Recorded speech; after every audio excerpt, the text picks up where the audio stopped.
Hello, beautiful ladies. I am so excited to be here with my dear sister, Pauline, and formerly known as Sukhdev Jackson. Now she's her back to her birth name, right? Yes, that's right. Yeah, Pauline absolutely. Drossart. And Yeah. I'm so excited we'll hear about why she made that name change, because it's such a beautiful thing that women might do during this time, is like reclaim a piece of themselves. But she's here today with us to share with us her perimenopausal story that comes out with a happy ending. I'm so happy to say. So let me just give you, yeah, right? Yay. I'm just going to give you a little bit of a background about Pauline. So I met Pauline in the Kundalini yoga world. She has been a wise woman. For many, many years, she spent 20 years supporting women on their journey through, she's developed the Shakti school. She's an incredible musician. She and her husband have a band. Can you say the band's name? I want to make sure I say it right. Icona. I would have said it wrong. So Icona. And she's just been up to great things for so long. So it is such a treat to have her here, hear a little bit about her story, hear how she came out the other end. And then she's going to share with us some tools that she used during those bumpy times, really to lean in and keep herself grounded and keep herself heading on the right track. So excited to have you here, Pauline. Thank you so much. Yeah. Thank you. Beautiful. At what point did you start noticing things were kind of going out of balance? So I'm 49 now, and it was really the beginning of sort of 2019. It was about 3 years ago. Yeah, I would say around 46, 47, I was really starting to descend into some very interesting physical, emotional, and mental symptoms that really took me for a loop. And it was a journey. Yeah, people know my story too, and mine had a lot of mental stuff where things went a bit crazy. I call it cray cray for a while there. So yeah. And so you went on your journey about trying to figure it out, right? I'm assuming you weren't sure that it was perimenopause, or if perimenopause was playing a role at the beginning. That's usually the case for most women. And tell us a little bit about the journey that you went on. Yeah, so basically, I've been sober for 18 years. I've been diligently practicing Kundalini yoga meditation every day for 18 years, teaching it almost daily, living a real healthy lifestyle. I gave birth at 40. I was 40 years old when I gave birth, and it was a tough recovery, in all honesty, even with sort of just the very mindful life that I was living. I think that, just to backtrack a little bit, I had 20 years of hard drug addiction, in my story. And so I think that, your system can only recuperate so much, right? It has an expiry date. And I think that the years of addiction, even though I repaired a lot of it, along with a lot of childhood trauma, sort of like compacted itself. And for me, in the way that it manifested was prior to leaving the USA. We had made a choice to move countries to Costa Rica. And there was so much that went on, as you know, at the beginning of 2020. But for me, it started kind of like a few years before that. I would actually say maybe around 44, 45. Okay. There was a lot of traumatic events at that time too. Right. And I think that one of the traumas that I went through, let's say 4 years ago, I think kind of like propelled me into a descent of emotional, mental symptoms, which then definitely manifested on a physical level that became really scary for me.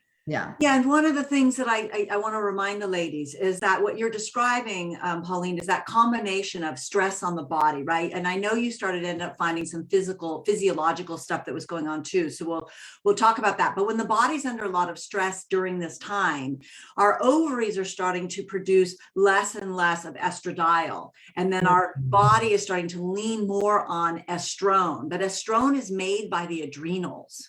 And so if we're under high levels of stress, that conversion doesn't happen. And so our hormones start getting really out of balance. And it's why this time is so much sort of more dramatic in our symptoms than other times, right? Because you had other times in your life where your body was under a lot of stress, but it didn't go like this out of balance. This is what I call cray cray, as it did now. So, something just happened in our Facebook Live, it looks like.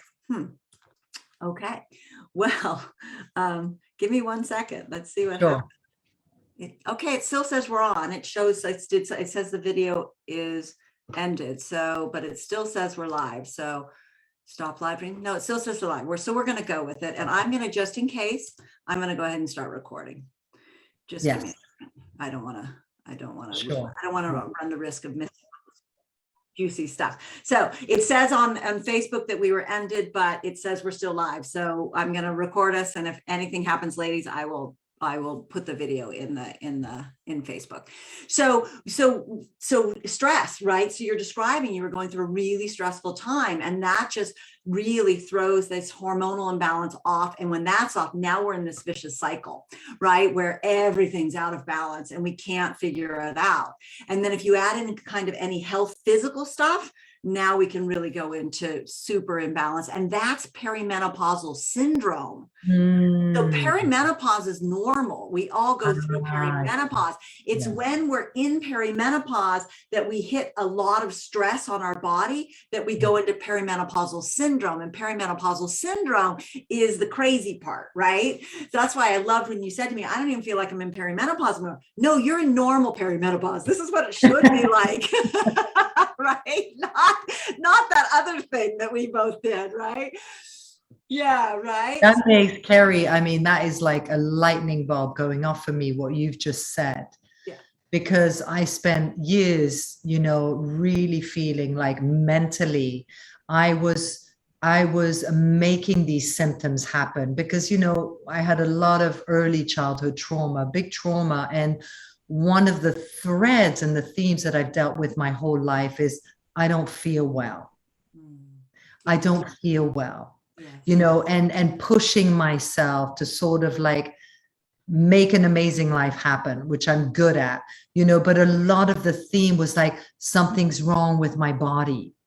And so I think that when I went into that massive stress response from the trauma at 40, 44, 45, it's all making sense to me now. Wow, as we're talking about it, this is epic. I went into an absolute descent of all the physical symptoms. I mean, I felt like I was dying.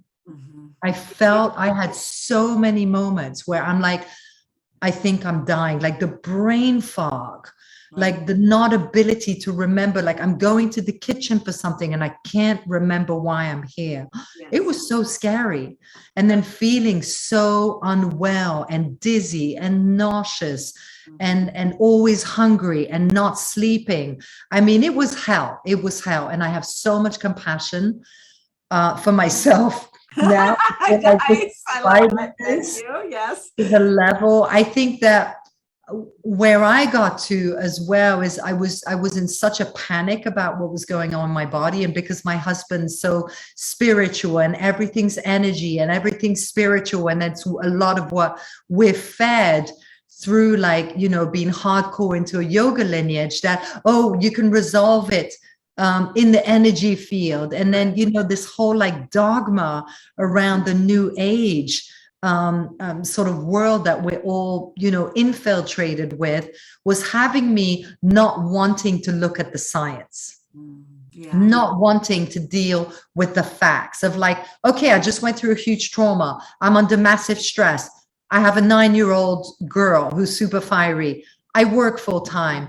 I'm moving countries. My whole community's just blown up. I'm leaving everything that I've known and I've been for 20 years, and all the people who love me and all my students.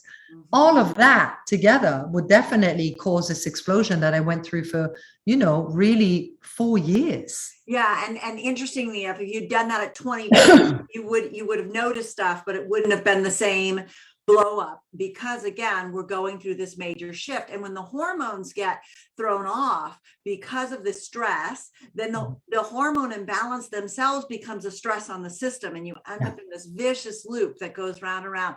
And yeah, so you're describing why I'm doing this, why I have this group, why I'm doing this, why I'm changing my focus of most of my practice is focusing to help women like this. Because when I was going through it, I was looking for solutions. And what I would find was Facebook groups that allowed people to complain, which was great. Women need a place to like vent, but no solutions and nothing. You weren't allowed to offer solutions, right? And so the ladies, I want you to hear, and we're going to get to the good part of the story in a minute, but I want you to hear that you do not have to suffer.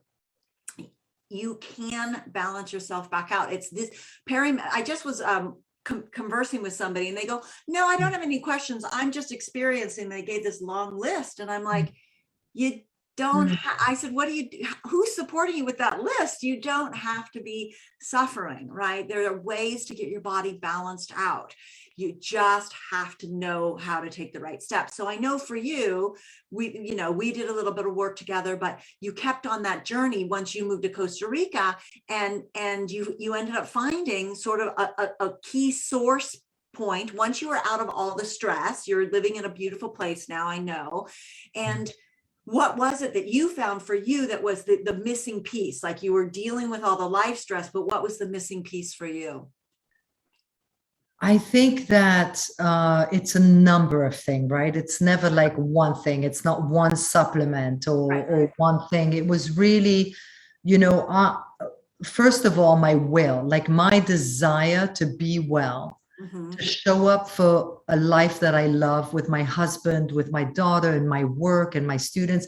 Like my desire to want to be well and have the energy to show up was number one. Right. And then I had to take all the necessary steps. So some key components were, I got an amazing therapist, and I started doing therapy in my own language and really targeted, because all my trauma essentially in your language. I do something called outdated survival programming, working with that. And we often have to take people back into their own words. So that's brilliant that you're in your own language.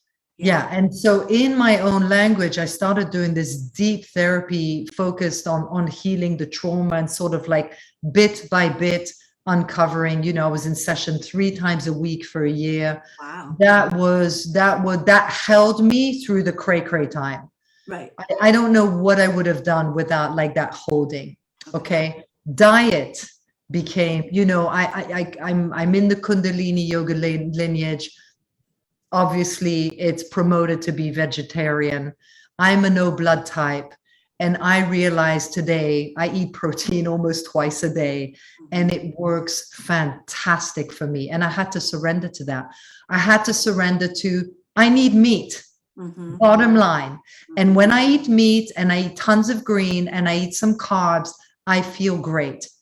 I need a balanced diet. I was, either going off the edge doing like paleo, like only meat and greens, or I was eating completely vegan. Right. And it's like none of these things works. As soon as I started doing like some carbs, some protein, some fiber, it's like it all just started to balance itself out. My blood sugar regulation, ladies, that I talk about all the time, that's a blood sugar regulation diet. Super important. Oh, you got our blood sugar. You taught me that. I mean, that was a big part of the work that you really encouraged me to do, was to like eat, in that way and frequently. And I'm, I can still feel today when my blood sugar starts to go off, the heart palpitations start. I don't sleep well for a couple of nights.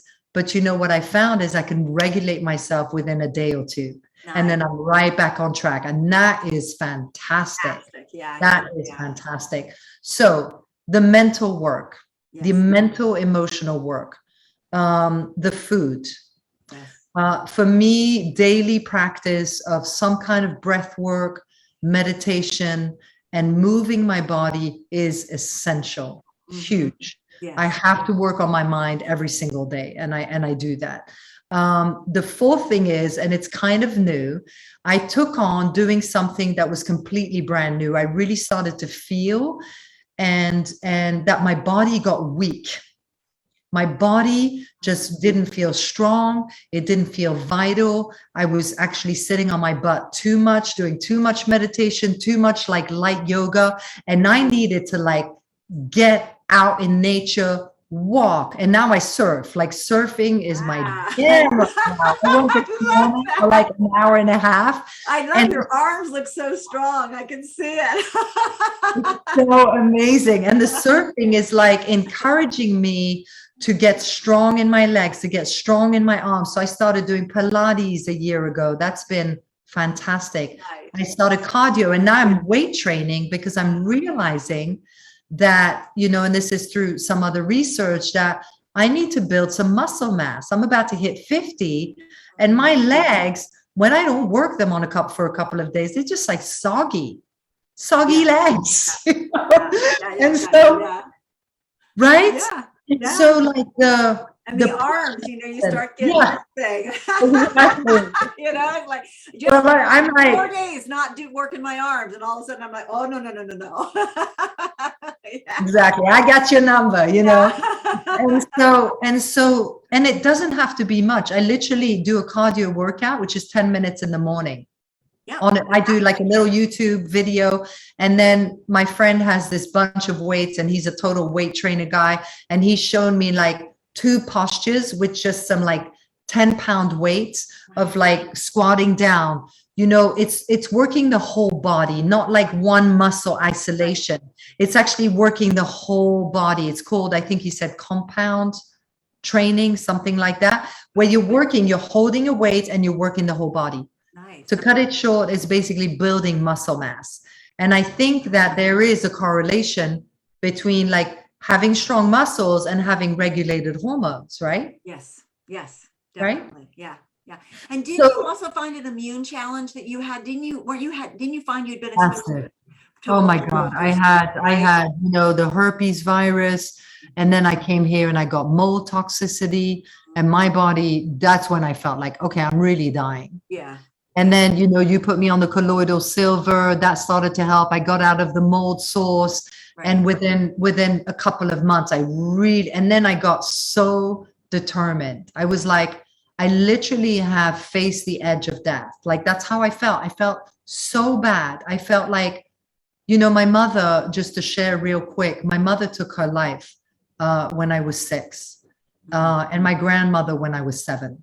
Oh, wow. And I know in my heart that it was a chemical hormone factor was a part of that. Wow. I just can feel it in my system, because the amount of work that I have to do to be regulated, it's a lot. But you know what? It's so worth it. Yeah. Because I get to teach about it like you, right? Yeah. It's a lot, but it's worth it. Yeah. But when I think about what my mom and my grandmother went through, I'm like, my God, like the amount of tools that we have today, you know, is incredible. So I went to that edge of death. I was just like, wow, I could feel that the mental imbalance was so intense for me that I actually felt the edge that my mother and my grandmother, and actually my brother, was the 4-year ago trauma that I went through. Same thing.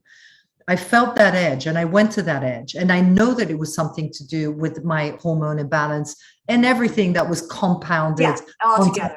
Yeah. And in that moment, I made such a strong decision to turn my life around. And I was like, I will do whatever it takes. I will eat the right diet. I will do the exercises. I will pray. I was on my knees. And today, like the amount of energy and vitality, I go from like 4:30 in the morning to late at night, and I pace myself. I see it. So, I want to be mindful to not get into that. I feel amazing because what's around the corner is like a crap. So I'm careful to stay balanced within that, and still to this day, nearly every day, I take a 20-minute guided yoga nidra. I lie on my bed when I start to get tired. Instead of doing another caffeinated drink, I lie down, I put my little eyeglass on and my earplugs, and I just do a yoga nidra, and I go into like a deep kind of rest for a few minutes, and then I come back after 20 and I'm like golden for the next part of the day. Just little things like that, you know, have really carried me through. I find doing a shavasana, lying on the sofa and looking at your phone or whatever, it doesn't do it. But lying in shavasana, 5-10 minutes, and you wake, you're up and you feel totally refreshed. Mhm.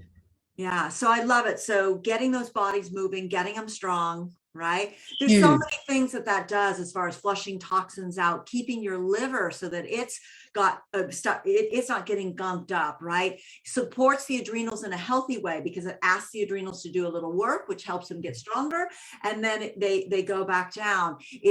There's so many things that does for the body. So getting that exercise, doing a practice. I really encourage women to do a practice daily. You have to do something. We're transitioning from this estradiol, and I don't know if you've ever heard me say that, but estradiol drives us towards other very much. Our job biologically is to attract other and make baby. Like that's our biological job. So it's very other focused, and then to keep our offspring alive, right?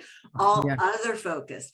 Estrone is not other focused. Estrone comes back to being center focused. So that's why I said I want to hear about why you decided to change your name, because this is a time when we come back to ourselves, we get ourselves back.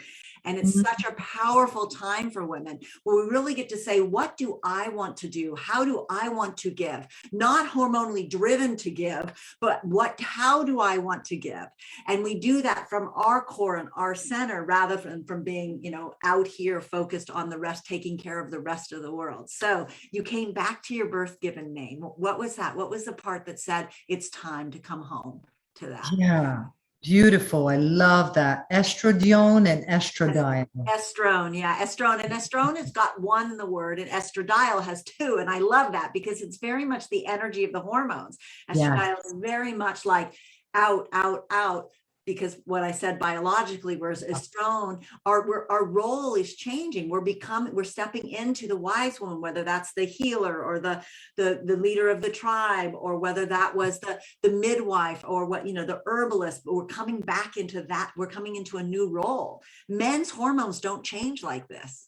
Ours do. So we're going through this huge transition, and yes, it can be bumpy. It doesn't have to be, but it can. But just know that on the other side is, you know, this. Look at this beautiful woman here. Look what, you know.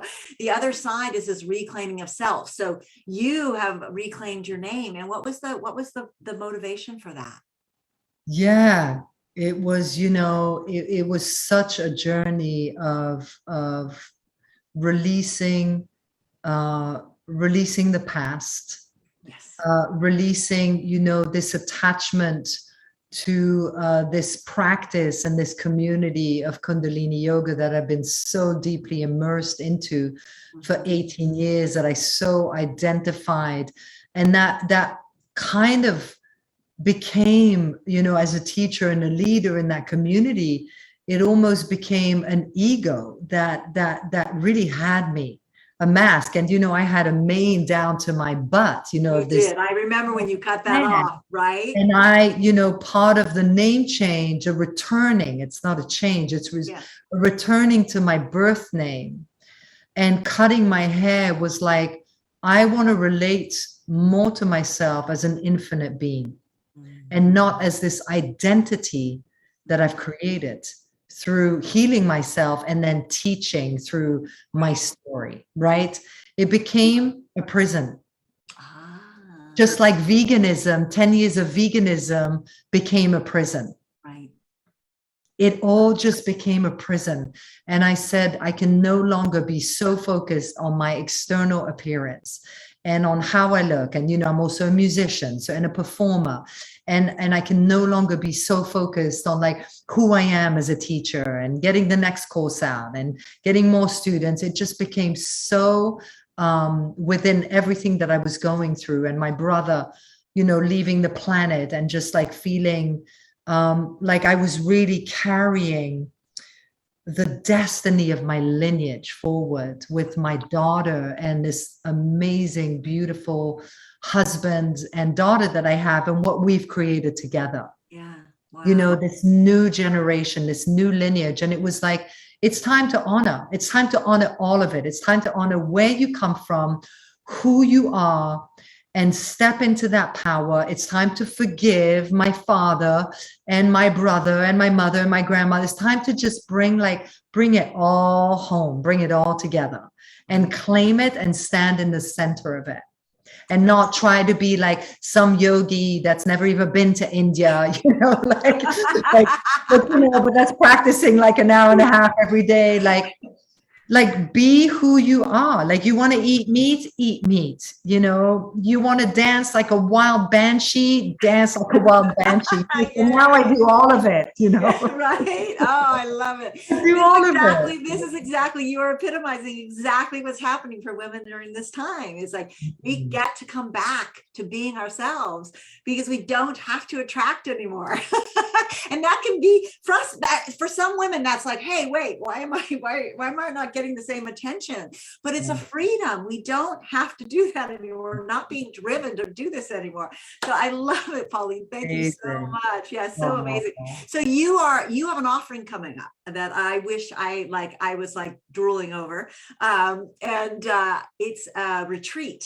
Yes. Yeah. We have share with us what's happening. Yeah, absolutely. So once a year, my husband and I, as Icona, the music group, we lead a 7-day, 7 nights, Pura Vida, Costa Rica yoga and mantra retreat. Wow. So this is particularly focused on self-expression. It's focused on like singing and dancing and coming into your truth. And of course, yoga with the sunrise and all the beautiful practices that we do with Kundalini yoga, and my husband with Qigong, and together with mantra and ancient prayers and ancient songs with a beautiful ocean view in front of your bedroom and the yoga studio.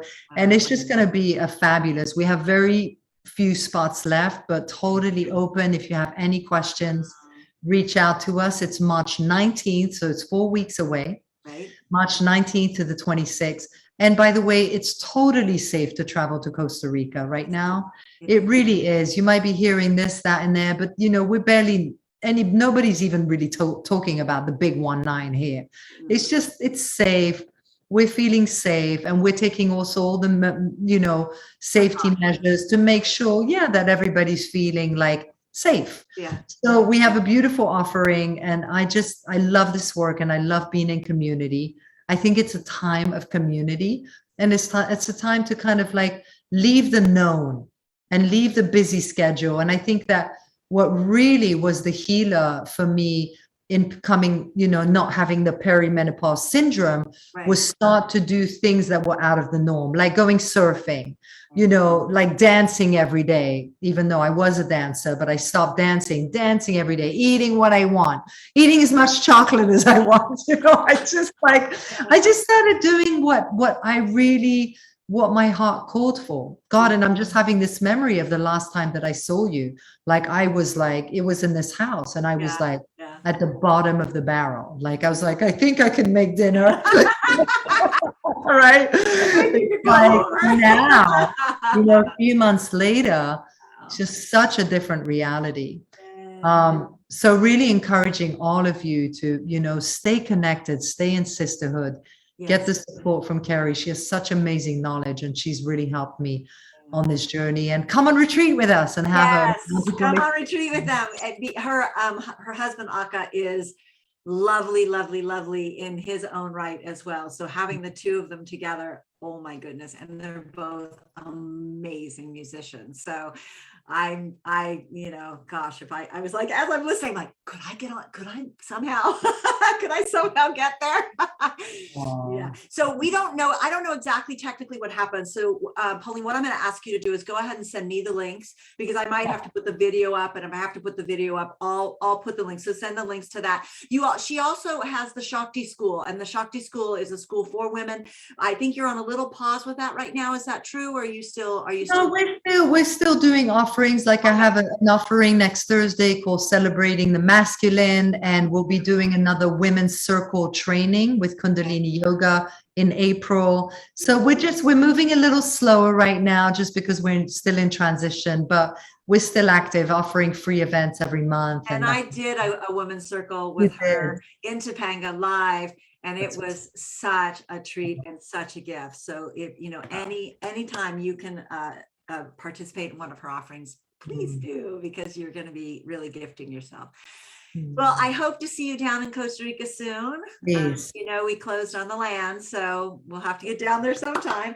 And thank you so much for coming today and sharing your story. It's so important for women to hear that it can get crazy and they can get to the other side. Yeah, absolutely. So important. And I'm gonna sign off from Facebook Live. If you'll stay on 1 second, just so I can get the information from you. Great. Love you all so much. I am here to support you, and make sure and let me know in what ways you need support. What's coming up for you, and I will bring people on if I can. You know, if I have experts, I'll bring them on.